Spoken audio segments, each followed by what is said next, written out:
Ake sikuhlabe siwulawule nanku umkhosi bafowethu. Nje okuhlula amadoda kuyabikwa. Nazi ke 4 September zisenqulwini yekati national shutdown. Ngike ngayisho lento iphindelela ukuthi sikhathele uRamaphosa. Asimzondi njengomuntu. Kodwa njengopresident usefeyilile ukuthatha izwe alibeke ezingeni elilandelayo. Thina ke simele interest yabasebenzi ezimbonini zokungbewa phansi, engineering, energy, kunye neconstruction.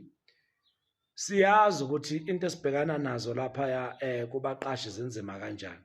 Khona abaqhamuka no 3% bethi from last year inflation u2.8 kati u2.8 3% ngoJune 3.5 manje July August.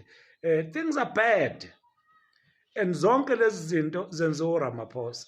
And umbuko uRamaphosa, he doesn't care. Ama questions abawabuza kwi national dialogue ethi why umuntu omhlophe ingane yomuntu omhlophe inama advantages afair than umuntu omnyama. Izinto ngabe yena uyiphendulile ulethe inguquko kuzo. Ubuza ukuthi why abantu abaningi abamnyama bephila below the point of poverty. Izinto zonke lezi engama failures ka government.